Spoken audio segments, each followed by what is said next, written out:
আওয়ামী লীগের কোনো প্রভু নেই, জনগণই শক্তি, বললেন শেখ হাসিনা। সরকারের অর্জন ঘরে ঘরে পৌঁছে দেওয়ার নির্দেশ। শেখ হাসিনা কারো কাছে মাথা নত করে না, বিশেষ বর্ধিত সভায় ওবায়দুল কাদের। অপশক্তি প্রতিরোধে প্রস্তুত তৃণমূল।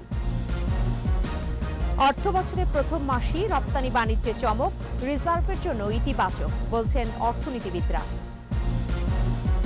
বর্ষায় বারবার ডুবছে চট্টগ্রাম, দুর্ভোগে নগরবাসী। সিডিএকে দুষছেন সিটি মেয়র। নারায়ণগঞ্জের চনপাড়া মাদক আর অস্ত্রের অভয়ারণ্য, স্কুলের পোশাকে অবৈধ কারবার।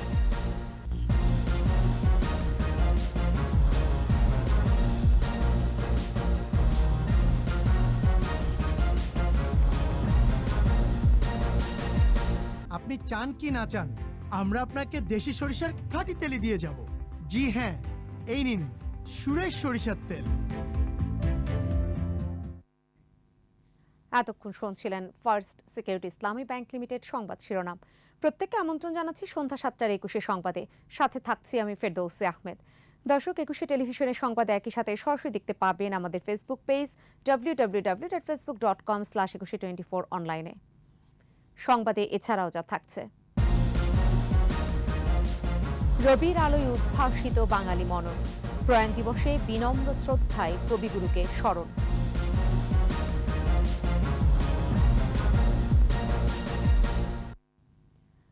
প্রধানমন্ত্রী শেখ হাসিনা বলেছেন, আওয়ামী লীগের কোনো প্রভু নেই, জনগণই শক্তি। তাই অর্থ সম্পদের দিকে না তাকিয়ে সরকারের অর্জনগুলোকে সাধারণ মানুষের কাছে পৌঁছে দিতে তৃণমূল নেতাকর্মীদের নির্দেশ দিয়েছেন তিনি।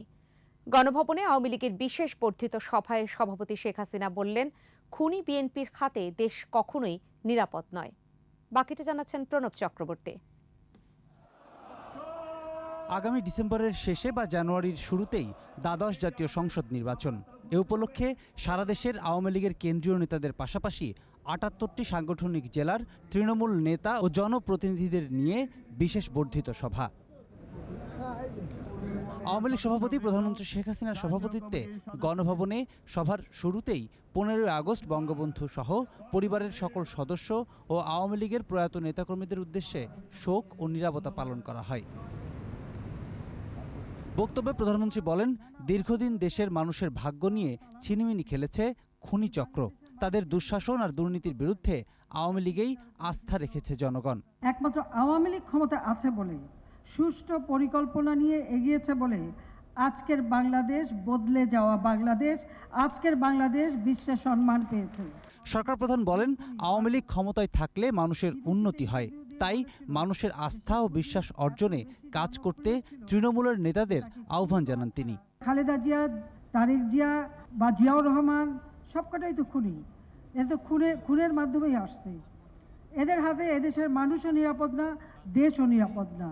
কাজে আপনাদের কাছে আমার অনুরোধ যে আমাদের আওয়ামী লীগের সরকারে আসার পর যে সমস্ত উন্নয়ন আমরা করেছি সেই বিষয়গুলি জনগণের কাছে তুলে ধরতে হবে। জনগণের ভোট পেয়ে আবারও ক্ষমতায় আসতে পারলে দারিদ্রতা থাকবে না বলেও আশ্বস্ত করেন বঙ্গবন্ধু কন্যা। জনগণের ভোট পেয়ে সেবা করার সুযোগ পেলে আমরা দারিদ্র্যের হার কমাতে পারবো। বাংলাদেশের জনগণের হচ্ছে ভোটের মালিক। তারা যদি চায় যে উন্নয়নশীল দেশের মর্যাদা নিয়ে বাংলাদেশ এগিয়ে যাবে, প্রতিষ্ঠিত হবে, তাহলে নৌকা মার্কায় আওয়ামী লীগকে ভোট দিতে হবে।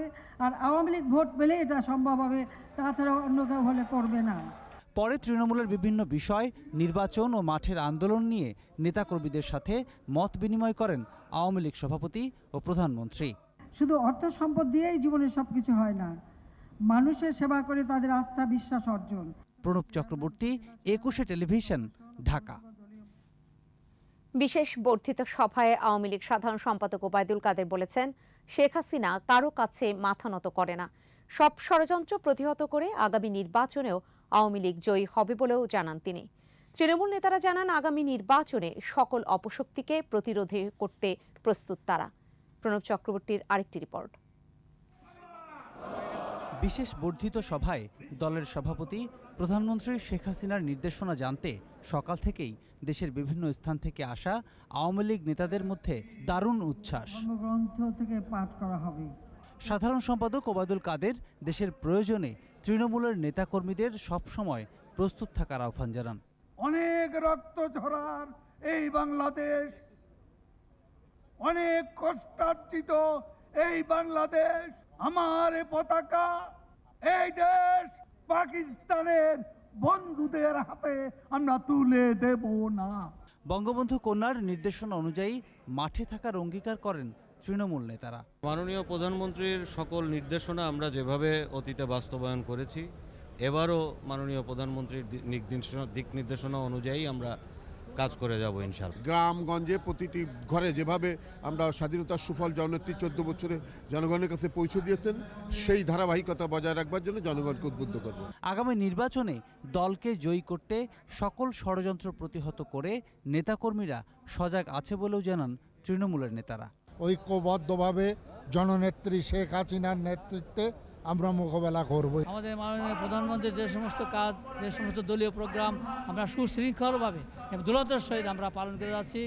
আমাদের মাঠ এমনভাবে গুছানো আছে, বাংলাদেশ আওয়ামী লীগ লগড়া উপজেলায় ঐক্যবদ্ধ। নড়াইল 2 আসনে নৌকো বিপুল পরিমাণ ভোটে জিতবে। তারা জানান বঙ্গবন্ধু কন্যার নির্দেশনায় নতুন করে উজ্জীবিত দলের নেতাকর্মীরা। প্রণব চক্রবর্তী, 21 টেলিভিশন, ঢাকা। অর্থ বছরের প্রথম মাসেই চমক দেখালো রপ্তানি বাণিজ্য। জুলাই মাসে রপ্তানিতে প্রবৃদ্ধি হয়েছে 15%। রপ্তানিকারক ও অর্থনীতিবিদরা বলছেন, প্রবৃদ্ধির এই ধারা অব্যাহত থাকলে রিজার্ভের উপর চাপ কমে আসবে। ইতিবাচক প্রভাব পড়বে দেশের সামগ্রিক অর্থনীতিতে, জানাচ্ছেন মেহেদী হাসান। বৈশ্বিক অস্থিরতা গতি কমিয়েছে বিশ্ব বাণিজ্যে। এতে চাপে পড়েছে বিভিন্ন দেশের অর্থনীতি, টান পড়েছে রিজার্ভে। এমন বাস্তবতা সত্ত্বেও অর্থবছরের প্রথম মাসেই ইতিবাচক বার্তা দিল দেশের রপ্তানি বাণিজ্য। রপ্তানি উন্নয়ন ব্যুরো ইপিবি বলছে, সদ্যবিদায়ী জুলাই মাসে শুধু পণ্য রপ্তানি থেকে বাংলাদেশ আয় করেছে $459 কোটি, যা আগের বছরের একই মাসের চেয়ে $61 কোটি বা 15% বেশি। আগের বছর অর্থাৎ 2022-23 অর্থবছরের জুলাইয়ে দেশে রপ্তানি আয় হয়েছিল $398 কোটি। এদিকে জুলাই মাসে লক্ষ্যমাত্রাও ছাড়িয়ে গেছে দেশের রপ্তানি। এ সময়ের জন্য $448 কোটি রপ্তানি আয়ের লক্ষ্য ঠিক করেছিল সরকার, তবে অর্জিত হয়েছে এর চেয়ে 2.5% বেশি। রপ্তানিকারকরা বলছেন, রপ্তানিতে সরকারের নীতি সহায়তা ইতিবাচক প্রভাব ফেলেছে। গতি ধরে রাখতে কাঁচামাল আমদানি আরও সহজ করার পাশাপাশি বিদ্যুৎ জ্বালানি সরবরাহ স্বাভাবিক রাখার বিকল্প নেই। Water in terms of amount আমাদের হয়তো বেড়েছে, আমরা দেখবি যে র মেটেরিয়ালসের দাম বেড়ে গেছে, প্রাইস বেড়ে গেছে, সেগুলো কিন্তু কোয়ান্টিটি বাড়েনি। কোয়ান্টিটি যদি বাড়তো, ওয়াটার যদি আরও বাড়তো, তো ফ্যাক্টরিগুলো কম সাফার হতো, প্লাস আমাদের অর্থনীতি আরও বেশি প্রবৃদ্ধি হতো। চলতি অর্থবছরের জন্য $6,200 কোটি রপ্তানি আয়ের লক্ষ্যমাত্রা নির্ধারণ করেছে সরকার। মেহেদী হাসান, 21 টেলিভিশন, ঢাকা। বর্ষায় বারবার ডুবছে চট্টগ্রাম। রাতভর ভারী বৃষ্টিতে বেশিরভাগ এলাকা কোমর পানিতে তলিয়ে যাওয়ায় চরম দুর্ভোগে নগরবাসী। জলাবদ্ধতার জন্য এবার সিডিএ-কে দায়ী করলেন মেয়র। তার অভিযোগ, নালা নর্দমা খাল ভরাটে ডুবছে নগর। এদিকে ভারী বর্ষণে বাঁশখালীতে মাটির দেয়াল ধসে এক শিশুর মৃত্যু হয়েছে। ঝুঁকিপূর্ণভাবে বসবাসকারীদের নিরাপদ স্থানে সরিয়ে নিয়েছে জেলা প্রশাসন। বিপ্লব মজুমদারের ক্যামেরায় চট্টগ্রাম থেকে রিপোর্ট করছেন হাসান ফেরদৌস। গত কয়েকদিন ধরেই চট্টগ্রামে ভারী বর্ষণ। আবহাওয়া অফিস বলছে 24 ঘন্টায় 228 মিলিমিটার বৃষ্টি ঝরেছে। কোমর পানিতে তলিয়ে গেছে বেশিরভাগ এলাকা। নগরী জুড়েই জলাবদ্ধতা। পানিবন্দী হয়ে পড়ে বহদ্দারাট, বাদুরতলা, সুলকবহর, মোহাম্মদপুর, কাপাসগোলা, চকবাজার, বাকুলিয়ার বিভিন্ন এলাকা। কাতালগঞ্জ, শান্তিবাগ আবাসিক এলাকা, কেবি আমান আলী রোড, চাঁদগাঁয়ের শমশেরপাড়া, ফরিদারপাড়া, পাঠান্যাগোদা, মুন্সিপুকুর পাড়, আগ্রাবাদ সিডিএ আবাসিক এলাকা, তিনপুলের মাথা, রিয়াজউদ্দিন বাজার, মুরাদপুর এবং হালিশহরের লাখ লাখ বাসিন্দা। এখানে নালা জাম হয়ে রয়েছে, সুইচ গেট করে রাখছে, সুইচ গেট ছাড়ে না, সুইচ গেট অফ করে রাখছে। বাসার নিচে পানি উঠছে, কালকে রাতে অনেক পানি ছিল, রাতে আমরা ঘুমাতে পারিনি। কোমর পর্যন্ত পানি, ঘরে বাচ্চা আছে, রোগীরা আছে। জলাবদ্ধতা নিরসন প্রকল্প বাস্তবায়নে জবাবদিহিতা ও স্বচ্ছতা না থাকার পাশাপাশি পানি সরে যাওয়ার পথ না থাকায় বারবার এই দুর্ভোগ বলে অভিযোগ করেছেন নগরবাসী। উন্নয়ন কাজ করে বলে দেখেন করছি, ব্যাগিং বন্ধ করে রাখছি, কাল বন্ধ কমপ্লিট। আর গরমে পানি এখন বর্তমানে গলা গলা। আমরা কষ্ট পাই আর কাম কাজ করি খাইতে পারি না। একই অভিযোগ সিটি মেয়রেরও। প্রকল্প বাস্তবায়নকারী সংস্থা সিডিএ-কে দুষলেন তিনি। গাইড ওয়াল দিয়ে তো পানি যাবে না, পানি যাবে খাল দিয়ে। খালের গভীরতা যদি না থাকে তাহলে আপনি পানি যাবে কোত্থেকে? আর আমাদের এখানে পাহাড়গুলো বালির পাহাড়, একটু বৃষ্টি হলেই সেখানে বালি এসে জমে যায়। টানা বর্ষণে চট্টগ্রামের বাঁশখালীতে মাটির দেয়াল ধসে 3 বছরের এক শিশুর মৃত্যু হয়েছে। এদিকে নগরীতে পাহাড় ধসে প্রাণহানির আশঙ্কায় ঝুঁকিপূর্ণভাবে বসবাসকারীদের সরিয়ে নেওয়ার কথা জানিয়েছে জেলা প্রশাসন। মতিঝর্ণা এলাকায় প্রায় 50টি পরিবারকে আমরা আশ্রয়স্থলে নিয়ে এসেছি এবং এদের অনেকেই আমাদের যে আশ্রয়কেন্দ্রগুলো আছে 19টি আশ্রয়কেন্দ্র খোলা হয়েছে, সেখানে না গিয়ে অনেকে তাদের নিজেদের আত্মীয় স্বজনের বাসায়ও গেছেন। প্রায় 9,527 কোটি টাকা ব্যয়ে জলাবদ্ধতা নিরসন প্রকল্পের কাজ করছে চট্টগ্রাম উন্নয়ন কর্তৃপক্ষ সিডিএ। প্রকল্পের কাজ 76% হয়েছে বলে দাবি করা হলেও এখনও সুফল মেলেনি। হাসান ফিরদৌস, 21 টেলিভিশন, চট্টগ্রাম। নারায়ণগঞ্জের চনপাড়া বস্তি মাদকের হাট হিসেবে অল্পদিনই পরিচিতি বেড়েছে। আছে ক্ষুদ্রাস্ত্রের ব্যবহার। সব মিলে ভয়ঙ্কর এক ডেরার নাম চনপাড়া। রবিউল ইসলামের ক্যামেরায় নারায়ণগঞ্জ প্রতিনিধি বিমল রায়ের রিপোর্ট, জানাচ্ছেন সমর ইসলাম। আজ দেখুন প্রথম পর্ব। দিনে মাদকের বাজার, রাতে গোলাগুলি। গলির মাথায় ভিড় বেড়েছে স্কুল পড়ুয়াদের। এদের সাথে আছে আবার পোশাকি ছাত্রছাত্রী, যারা মাদক সরবরাহ করতেই পরে নেয় স্কুল ড্রেস। বলছিলাম রাজধানী ঢাকার পার্শ্ববর্তী জেলা নারায়ণগঞ্জের চনপাড়া বস্তির গল্প। অল্প দিনে বিখ্যাত হয়ে ওঠা এ বস্তির মানুষের দিনযাপনও ভিন্ন এক রুটিনে বন্দী। খুপরিগড়ের বাসিন্দারা রাজা মানেন ইউনিয়ন পরিষদ মেম্বার শমশেরকে। তার ইচ্ছেতেই চনপাড়ার আকাশে ওঠে চাঁদ, অস্ত যায় সূর্য। সঙ্গে আছেন জয়নাল নামের আরেক সহযোগী। স্কুলের ছেলে দেখা গেছে টাকা পয়সার অভাবে কাজ করতে পারে না, দরিদ্র খুব। তা মনে করেন কিছু কিছু প্রভাবশালী লোকেরা টাকা পয়সা লোভ দেয়, বাড়ি করে টাকা পয়সা লোভ দেয়, খারাপ কাজে পাঠায়, কিংবা কিছু কিছু নেশা পানি বিক্রি করায়। স্কুলের সামনে মাদক বিক্রি করে। আমার মেয়ে স্কুলে যাইতে পারে না, এরা স্কুলের ব্যাগের ভিতরে মাদক দেওয়া দেয়। মাদক অল্প বয়সের পোলাপেন করে দেয়, মাদক না বিক্রি করলে মারধর করে। শিশুরা মাদক বহন না করলে তাদের উপর নির্যাতন চালায় শমশের মেম্বারের লোকজন। অভিভাবকদের ভয় দেখাতে গোলাগুলি চলে রাতের বেলা। আমি মাদক ব্যবসা না দেখে আমার জোর করে না মাদক ব্যবসায়, আমি না ব্যস্ত আমার মারে ডর দেয় পিস্তলে। স্কুলে তো দৌড়া দৌড়া লওয়া জায়গা না, না আইলে মারে। আঙ্গুর ডাক দিয়া চিকন পকেট হাত দিয়া মাদক থুয়া দেওয়া পয়সা পুলিশ চাইলে তো আঙ্গুর ধরবো না। আঙ্গুর তুই স্কুলের পোশাক মোশাক আঙ্গুর তার চিকেন পকেট চিকেন পকেট লগে তো নাই, তো সারি দিব, তারপর আঙ্গুর পরে নিয়ে আবার মায়েরা মুরা পকেট তারপর দিল। চনপাড়া সাম্রাজ্যে রয়েছে 126 একর জায়গা, বসবাস প্রায় 50,000 মানুষের। স্কুলে যেতে পারে এমন শিশুর সংখ্যা রয়েছে 10,000-এর মতো। টাকার লোভ দেখিয়ে শিশুদেরকে কাজে লাগাচ্ছে মাদক কারবারিরা। বাচ্চারা দিয়ে 200 টাকা দেয়, মাদকটা দিয়ে ওই জায়গায় এই ব্যবহার করে সুন্দর ভবিষ্যৎটা নষ্ট করে দেয়। যারা না হারে দিয়ে এই মাদক বেচায়, আর মাদকের মেন ডিলার ওই গডফাদার জয়নাল। ব্যাপারটি পুরোপুরি অবগত স্থানীয় পুলিশ সুপার। 150-এর উপরে লোকজন কিন্তু ক্রিমিনাল কিন্তু আমরা গ্রেপ্তার করেছি। মামলা হয়েছে প্রায় 16-17টা মামলা হয়েছে। মাঝে মধ্যে অভিযান চললেও অল্প দিনেই পুরনো রূপে ফিরে যায় চনপাড়া। আশা করি আমাদের কর্মতৎপরতা এবং আমাদের গোয়েন্দা যে কার্যক্রম সেটাকে যদি বলবৎ রাখি, অতি শীঘ্রই আমরা এই অত্র এলাকাকে মাদক নির্মূল করতে পারব। চনপাড়ার সাম্রাজ্য বন্ধে বহুবার চেষ্টা হলেও কেন তার বাস্তবায়ন হয়নি তা জানতে চান এলাকাবাসী। সমর ইসলাম, 21 টেলিভিশন। এবার জানাবো ব্ল্যাক হিট ডেঙ্গু পরিস্থিতির খবর।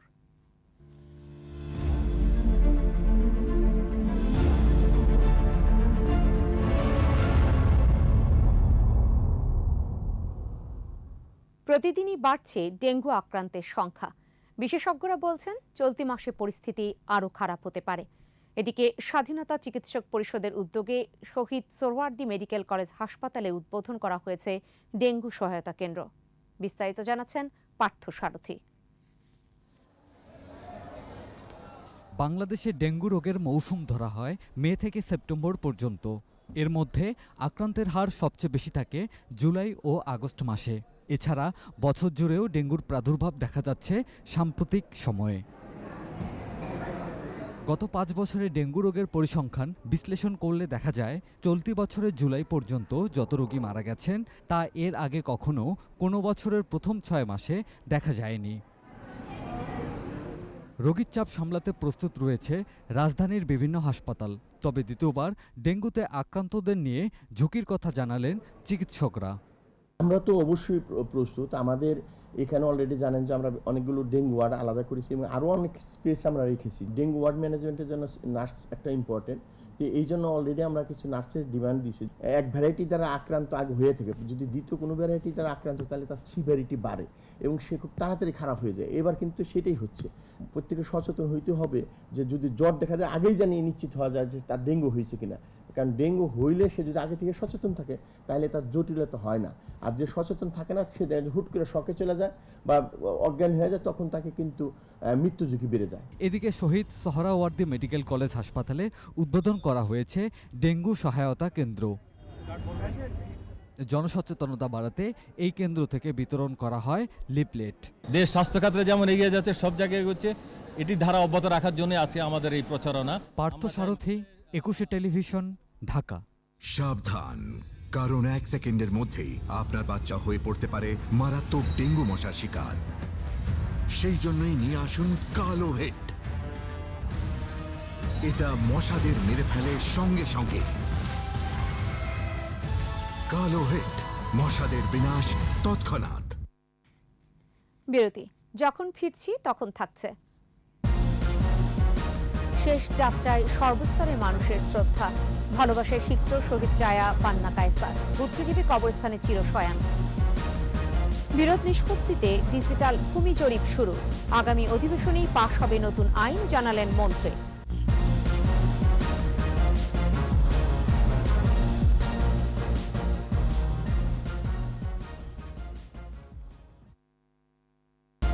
দেখছেন সন্ধ্যা 7টার 21 সংবাদ। জ্বালানি ও ওষুধ শিল্পে বিনিয়োগ করতে চায় ভারতের শিল্প উদ্যোক্তারা। বিমস্টেকের এক সেমিনার শেষে সংবাদ সম্মেলনে এ আগ্রহের কথা জানান তারা। এদিকে সংস্থাটির জ্বালানি সম্মেলনের উদ্বোধনী অনুষ্ঠানে ভারতীয় হাই কমিশনার প্রণয় ভার্মা বলেন, বিমস্টেকভুক্ত দেশগুলোর মধ্যে পারস্পরিক যোগাযোগ যত বাড়বে, বাণিজ্য সম্ভাবনাও তত বেশি কাজে লাগানো সম্ভব। বাকিটা জানাচ্ছেন তৌহিদুর রহমান। রাজধানীর একটি হোটেলে দক্ষিণ ও দক্ষিণ পূর্ব এশিয়ার কয়েকটি দেশ নিয়ে গঠিত জোট বিমস্টেকের জ্বালানি সম্মেলনের উদ্বোধনী অনুষ্ঠান। বক্তারা বলেন, জ্বালানির চড়া দামের কারণে বিমস্টেকভুক্ত দেশগুলোতে মূল্যস্ফীতির লাগাম টানা কঠিন হয়ে পড়েছে। আলোচনায় অংশ নিয়ে ভারতীয় হাইকমিশনার বলেন, ভারত বাংলাদেশ ডিজেল পাইপলাইন দুই দেশের জ্বালানি সহযোগিতার অনন্য উদাহরণ। বিমস্টেক দেশগুলোর মধ্যেও এ ধরনের সহযোগিতার তাগিদ দেন তিনি। is going through challenging times, perhaps one of the most difficult in recent memory. Given the post-COVID economic challenges and also the current global uncertainties, there is need for strong regional action more than ever before. In this context, our regional cooperation under BIMSTEC assumes even greater importance. All the member countries to cooperate in implementing grid interconnectivity with a view to promoting power transmission and electricity trade. পরে ভারত বাংলাদেশ চেম্বারের আয়োজনে সংবাদ সম্মেলনে ভারতের উদ্যোক্তারা বাংলাদেশে বিনিয়োগের আগ্রহ প্রকাশ করেন। কার্ডিয়াক, ক্যান্সার, নিউরো, গ্যাস্ট্রো কোথায় হবে 4টে জায়গায় দেখা হচ্ছে। ঢাকা নাম্বার 1, তারপর চট্টগ্রাম, তারপর সিলেট, তারপর খুলনা। স্প্যান অফ ইনভেস্টমেন্ট হবে over a period of 5 years. ভারতের তুলনায় বাংলাদেশের রপ্তানি কম হলেও সম্প্রতি বাংলাদেশের রপ্তানি বেড়েছে। এ অবস্থায় আরও বেশি রপ্তানির জন্য বিদেশে বিনিয়োগের সুযোগ চান ভারত বাংলাদেশ চেম্বারের সভাপতি। যদি আমরা 100 টাকার রপ্তানি করি ভারতে, 10 টাকা অন্তত আমাদেরকে অ্যালো করা উচিত ভারতে ইনভেস্টমেন্ট করার জন্য। ভারত কিন্তু ওয়েলকাম জানিয়েছে। সুবিধা পেলে ভারতে 5 থেকে 7 বিলিয়ন ডলার রপ্তানি হতে পারে বলেও জানান মাতরুব আহমাদ। প্রেফারেন্সিয়াল ইনভেস্টমেন্ট অ্যারেঞ্জমেন্টস করা যায়। তৌহিদুর রহমান, 21 টেলিভিশন, ঢাকা। শেষ বিদায়ে শ্রদ্ধা ভালোবাসায় সিক্ত শহীদ জায়া অধ্যাপিকা পান্না কায়সার। কেন্দ্রীয় শহীদ মিনারে পান্না কায়সারের প্রতি শেষবারের মতো শ্রদ্ধা নিবেদন করেন রাজনীতিক, সংস্কৃতিজন সহ সর্বস্তরের মানুষ। শ্রদ্ধা নিবেদন শেষে বুদ্ধিজীবী কবরস্থানে সমাহিত করা হয় তাকে। বাকিটা জানাচ্ছেন মেহেদি হাসান। শহীদ জায়া পান্না কায়সার মুক্তিযুদ্ধে স্বামী শহীদুল্লাহ কায়সারকে হারানোর পর 2 শিশু সন্তানকে নিয়ে নতুন করে সংগ্রাম শুরু করেন। শিক্ষকতার পাশাপাশি যুক্ত ছিলেন সাংস্কৃতিক অঙ্গনে। যুদ্ধাপরাধীদের বিচারের দাবিতে শুরু থেকেই ছিলেন রাজপথে। আজীবন যুক্ত থেকেছেন শিশু কিশোরদের সংগঠন খেলাঘরের সাথে। কেন্দ্রীয় শহীদ মিনারে পান্না কায়সারের প্রতি খেলাঘরের শিশু কিশোরদের শেষ শ্রদ্ধা। খেলাঘরের ভাই বোনরা এরপর একে একে তার প্রতি শ্রদ্ধা নিবেদন করে বিশিষ্টজন, সাংস্কৃতিক সংগঠন সহ সর্বস্তরের মানুষ সম্মান প্রদর্শন করলেন। বিশিষ্টজনরা বলছেন, বহুমুখী প্রতিভার পান্না কায়সারের অভাব পূরণ হবার নয়। মুক্তিযুদ্ধের চেতনার বাংলাদেশটা করতে গিয়ে পান্না কায়সার শিক্ষক হিসাবে, সংগঠক হিসাবে, একজন নিবেদিত প্রাণ সাংস্কৃতিক কর্মী হিসাবে সদা সর্বদা বঙ্গবন্ধু কন্যা শেখ হাসিনার মিছিলে সামিল হয়েছেন। স্বাধীনতার চেতনা রক্ষায়, স্বাধীনতার চেতনাকে অগ্রসর করে নিয়ে যাওয়ার ক্ষেত্রে নতুন প্রজন্মকে উদ্বুদ্ধ করার এক অসামান্য দায়িত্ব তিনি নিয়েছিলেন। তার মৃত্যুতে যে আমাদের সামাজিক সাংস্কৃতিক আন্দোলনের নেতৃত্বে যে শূন্যতা সৃষ্টি হয়েছে, এটা সহজে পূরণ হবে না।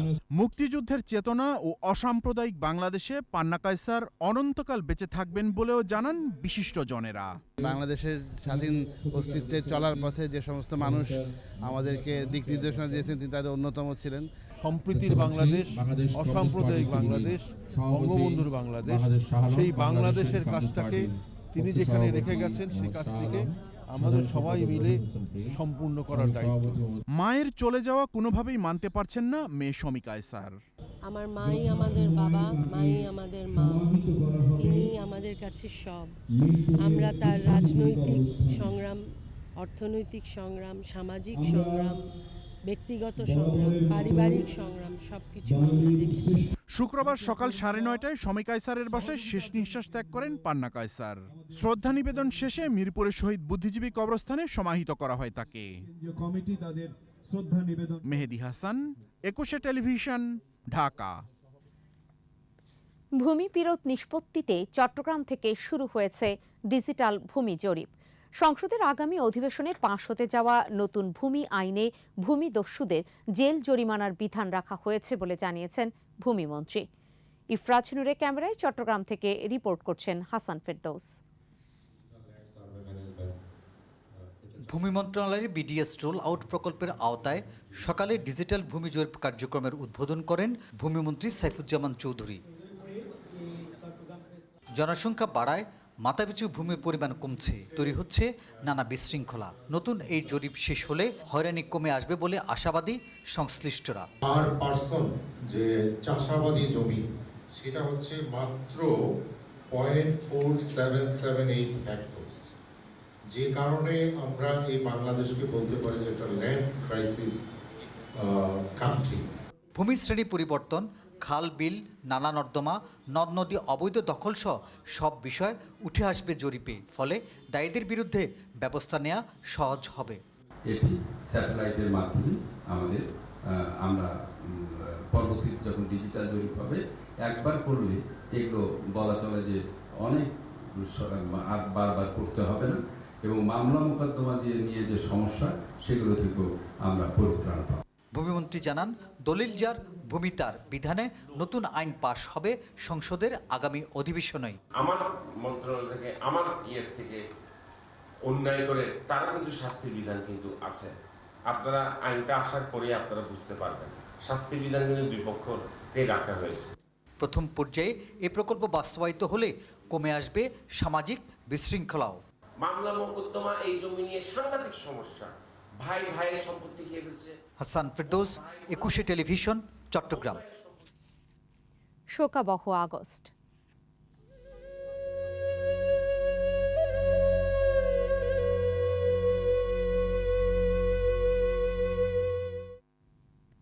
ট্রাম্প প্রশাসনের সময়ে যুক্তরাষ্ট্র থেকে বঙ্গবন্ধুর আত্মস্বীকৃত খুনি রাশেদ চৌধুরীকে ফিরিয়ে আনার খুব কাছাকাছি পৌঁছেছিল সরকার।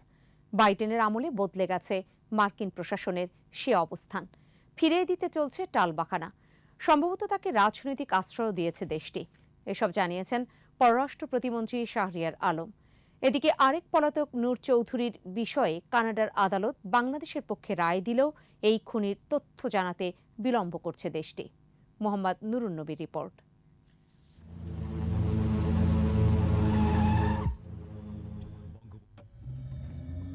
বাঙালি জাতির একটি কলঙ্কজনক কালো অধ্যায় ৭৫-এর ১৫ই আগস্ট।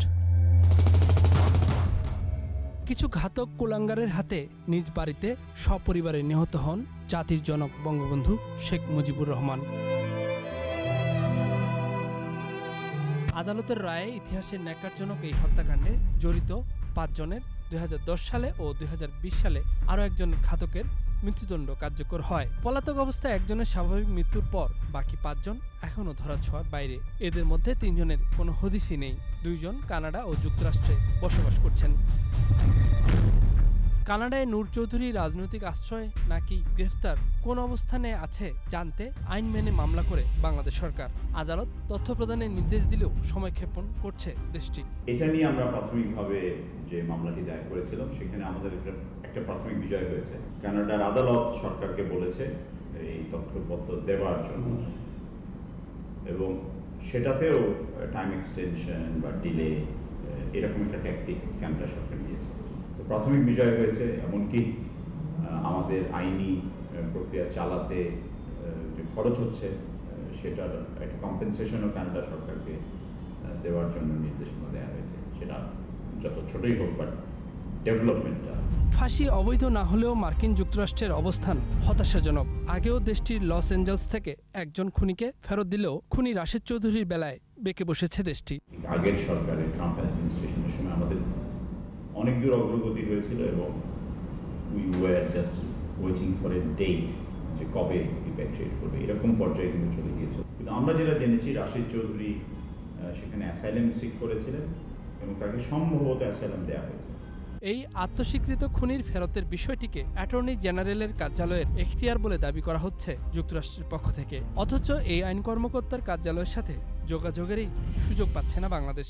কিন্তু ইদানিং যেটা বলছেন সেটা আরো বড় হতাশার জায়গা। সেটি হচ্ছে যে এটা অ্যাটর্নি জেনারেলের অফিসের এখতিয়ারভুক্ত বিষয়, আমাদের খুব বেশি কিছু করার নেই এখানে। একজন অপরাধীকে তাদের দেশের মাটিতে অবাধে বিচরণ করতে দেওয়ার যে ফল আউট, এটার কারণে তাদের যে ইমেজ সৃষ্টি হয় বা হচ্ছে, কিন্তু তাকে ধরে ফিরিয়ে দিলে সেই ইমেজটি অনেক ভালো হবে বা উচ্চ পর্যায়ে যেতে পারে। প্রতিমন্ত্রী আক্ষেপ করে বলছেন, এসব দেশ সবসময় আইনের শাসনের কথা বলে অথচ খুনিদের আশ্রয় প্রশ্রয় দিয়ে যায়। সেটি হলো যে রাশেদ চৌধুরীকে ফিরিয়ে দিলে মার্কিন যুক্তরাষ্ট্রের সাথে বাংলাদেশের সম্পর্কটি একটি ভিন্ন মাত্রায় যাবে। মোহাম্মদ নুরুন নবী, ২১ টেলিভিশন, ঢাকা। বিরতি, যখন ফিরছি তখন থাকবে। মুন্সিগঞ্জের লৌহজংয়ে পিকনিকের ট্রলার ডুবিতে ৮ জনের মৃতদেহ উদ্ধার, এখনো নিখোঁজ ২ শিশু। এবার দলীয় প্রধানের পদ হারাচ্ছেন ইমরান, গ্রেফতারের প্রতিবাদে পাকিস্তানে বিক্ষোভ।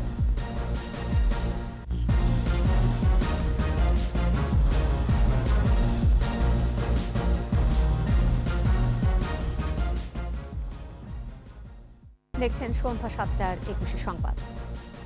বাঙালির মন ও মস্তিষ্কে যার অধিষ্ঠান চিরস্থায়ী, শরীরী মৃত্যু ঘটলেও তিনি জীবন্ত জাগরুক। বলছি কবিগুরু রবীন্দ্রনাথ ঠাকুরের কথা।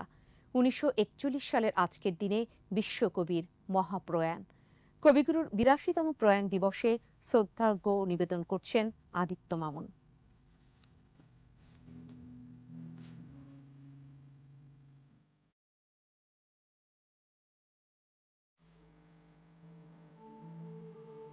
বাংলা ভাষা সাহিত্যে অনতিক্রম রবি, অনিবার্য নিয়তি বাঙালির জীবনে যাপনে, কৃষ্টি আর সংস্কৃতিতে। সাম্রাজ্যের চেয়েও বড় রবীন্দ্রনাথ ঠাকুর, যিনি নিজেই প্রার্থনা, প্রার্থনাতেই যাকে স্মরণ করে বাঙালি। তাই তো রীতি নীতি ও প্রথায় পরিণত হয়েছেন রবি। চিন্তার ক্ষেত্রে বিশ্বজাগতিক রবীন্দ্রনাথকে আপন করে নিয়েছে বাংলা ভাষা। বাংলা ও বাঙালিকে পরিচিত করেছেন বিশ্বাঙ্গনে, এনেছেন আন্তর্জাতিক চেতনা। শুধু বাংলা ভাষীদের মধ্যেই নয়, মানবিকতা, শুভবোধ, চিত্ত আর সত্তার সাথে বসবাস করা রবীন্দ্রনাথ শিল্প, সাহিত্য আর কলার সকল শাখায় ঋদ্ধ করেছেন বিশ্বকে। তার সত্তা প্রথিত শিল্প আর শিক্ষায়, এমনকি কৃষি ও কৃষকের জন্যও ছিলেন ত্রাণকর্তার ভূমিকায়। politicians struggle to exploit this great fact and wrangle about establishing trade relationships. বিমূর্ত প্রেমে তিনি নিজেই নিজের স্রষ্টা। যারা শুভবোধ ও প্রগতিকে ভয় পায় তারাই বাধা মনে করে রবীন্দ্রনাথকে। पंजाब सिंध गुजरात मराठा द्राविड़ उत्कल बंगा। যিনি বাঙালির রক্তে মজ্জায় অস্থিমজ্জায়, তাকে কি মুছে ফেলা যায়? রবীন্দ্রনাথ শ্বাস প্রশ্বাসের ন্যায় ধ্রুব বঙ্গীয় যাপনে জীবনে।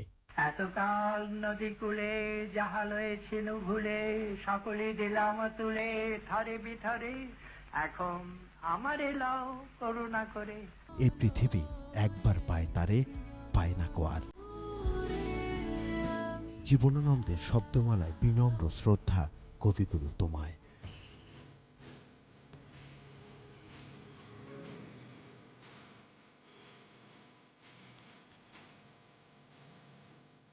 আদিত্য মামুন, 21 টেলিভিশন, ঢাকা। মুন্সিগঞ্জের লৌহজংয়ে বালখেডের ধাক্কায় পিকনিকে ডুবে যাওয়া ট্রলার এবং এখন পর্যন্ত 8 জনের মৃতদেহ উদ্ধার হয়েছে। নিখোঁজ রয়েছে 2 শিশু, 8 বছরের তুনা ও 5 বছরের নাফা। তারা উদ্ধার না হওয়া পর্যন্ত নদীতে অভিযান চলবে বলে জানিয়েছে মুন্সিগঞ্জ ফায়ার সার্ভিসের senior station officer Abu Yusuf. তিনি জানান, উদ্ধার হওয়া ট্রলারে কোনো মরদেহ ছিল না। 8টি মোবাইল সেট, 2টি ব্যাগ ও একটি স্বর্ণের চেন পাওয়া গেছে ট্রলারে। পুলিশ জানায়, শনিবার রাত 8:30টার দিকে খিদিরপাড়া ইউনিয়নের রসকাটি পদ্মা শাখা নদীতে বালখেডের ধাক্কায় ট্রলারটি ডুবে যায়। এতে প্রায় অর্ধশতাধিক যাত্রী ছিল। ব্যবসা বাণিজ্যের সংবাদ।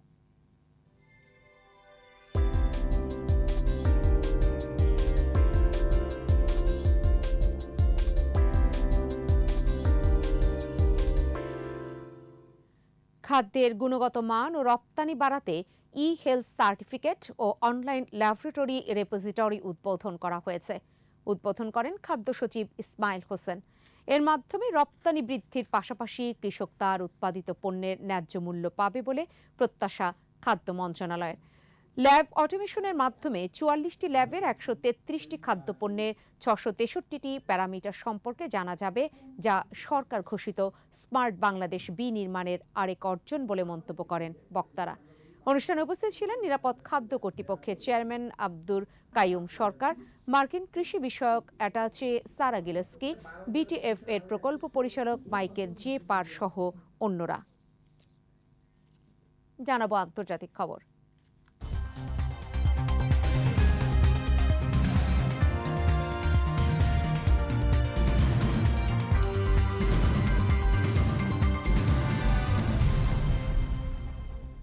পাকিস্তানের সাবেক প্রধানমন্ত্রী ইমরান খানকে গ্রেফতার দেশটির অভ্যন্তরীণ বিষয় বলে মন্তব্য করেছে যুক্তরাষ্ট্র। এদিকে গ্রেফতারের প্রতিবাদে বিভিন্ন স্থানে বিক্ষোভ করছে পিটিআই নেতাকর্মীরা। মার্কিন পররাষ্ট্র মন্ত্রণালয় জানায়, ইমরান খান ও অন্য রাজনীতিকদের বিরুদ্ধে দায়ের করা মামলা পাকিস্তানের অভ্যন্তরীণ বিষয়। এই দৃষ্টিভঙ্গি সারা বিশ্বের জন্য প্রযোজ্য বলে উল্লেখ করে যুক্তরাষ্ট্র। এর আগে বেশ কয়েকবার যুক্তরাষ্ট্র তার সরকারকে উৎখাত করেছে বলে দাবি করেন ইমরান খান, যদিও বারবারই যুক্তরাষ্ট্র একে ভিত্তিহীন বলে জানিয়েছে। এদিকে ইমরান খানকে গ্রেফতারের প্রতিবাদে লাহোর, করাচি সহ বিভিন্ন শহরে বিক্ষোভ চলছে। অন্যদিকে দুর্নীতি মামলায় দোষী সাব্যস্ত হওয়ায় এবার দলীয় প্রধান পাকিস্তান তেহরিক ইনসাফের চেয়ারম্যানের পদ হারাচ্ছেন ইমরান খান। এর আগে নওয়াজ শরীফও একইভাবে দলীয় প্রধানের পদ হারান।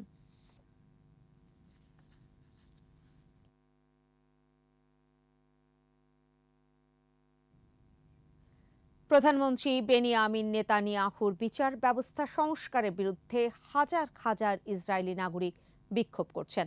সংবাদ মাধ্যম বলছে, টানা 31 সপ্তাহের মতো বিক্ষোভ অনুষ্ঠিত হচ্ছে। আন্দোলনকারীরা বলছেন, নেতানিয়াহু বিচার ব্যবস্থাকে পদ্ধতিগতভাবে ভেঙে ফেলেছেন। আগের দিন তেল আবিবে ফিলিস্তিনি যুবকের গুলিতে একজন পুলিশ কর্মকর্তা নিহত হন।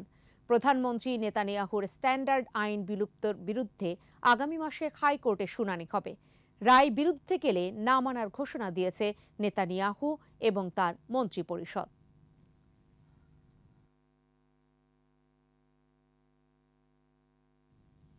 বিরতি, যখন ফিরছি তখন থাকবে। এশিয়া কাপের প্রস্তুতিতে মিরপুরে ফিটনেস ক্যাম্প, বৃষ্টির মধ্যে মুশফিক মিরাজদের ফুটবল ম্যাচ।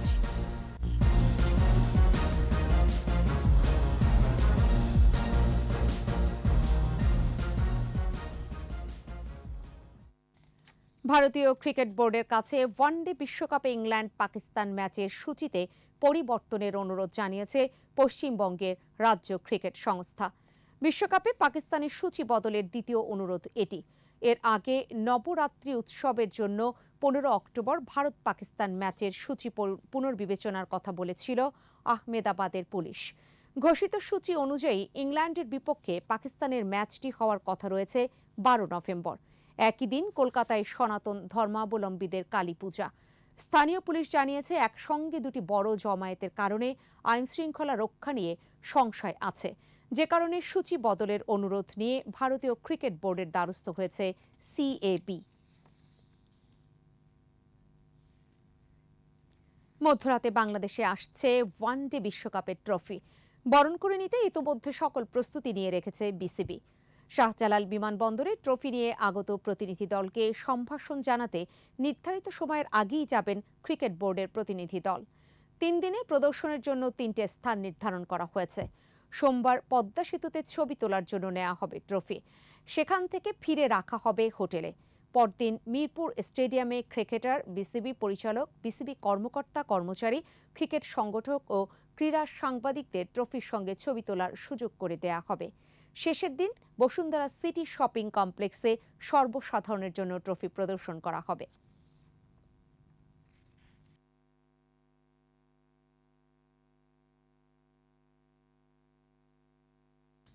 ব্রাইটন ছেড়ে চেলসিতে যোগ দিলেন স্প্যানিশ গোলরক্ষক রবের্তো সানচেজ। এদিকে 5 বছরের চুক্তিতে অফিসিয়ালি ম্যান সিটির জার্সি গায়ে জড়ালেন Croatian defender Josko Gvardiol. Edouard Mendy club ছাড়ার পর থেকে নতুন গোলরক্ষকের সন্ধানে ছিল চেলসি। অবশেষে স্প্যানিশ খেলোয়াড় রবের্তো সানচেজই সমাধান মিলল তাদের। মৌসুম শুরুর আগে ব্রাইটন থেকে তাকে দলে টানল লন্ডনের এই ক্লাবটি। এদিকে লাইপজিগে দারুণ দুটি মৌসুম কাটিয়ে সিটিতে যোগ দিলেন ভার্দিওয়াল। ট্রান্সফার ফির বিষয়ে কিছু জানানো না হলেও ব্রিটিশ গণমাধ্যমের তথ্য মতে তাকে কিনতে 7,70,00,000 পাউন্ড খরচ হয়েছে সিটির। তাতে 21 বছর বয়সী বিশ্বের দ্বিতীয় সর্বোচ্চ দামি ডিফেন্ডার হয়ে গেলেন তিনি।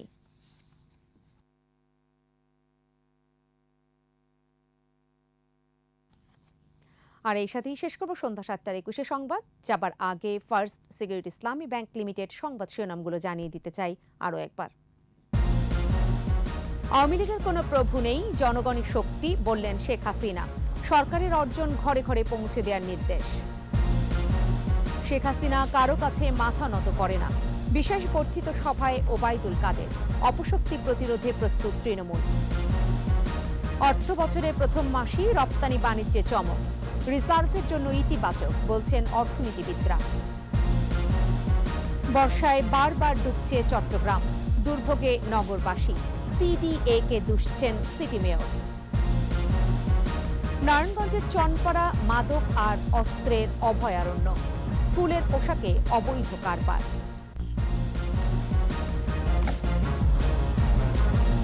একুশে টেলিভিশনে সর্বশেষ খবর জানার জন্য ডায়াল করতে পারেন 2021 নম্বরে, আর ভিজিট করুন 21-tv.com এই ওয়েবসাইটে। এছাড়াও ফেসবুকে ভিজিট করতে পারেন facebook.com/2124 অনলাইনে। পরবর্তী সংবাদ রয়েছে রাত 9টায়। দেখার আমন্ত্রণ রইল। স্বাস্থ্যবিধি মেনে চলুন, সুস্থ থাকুন।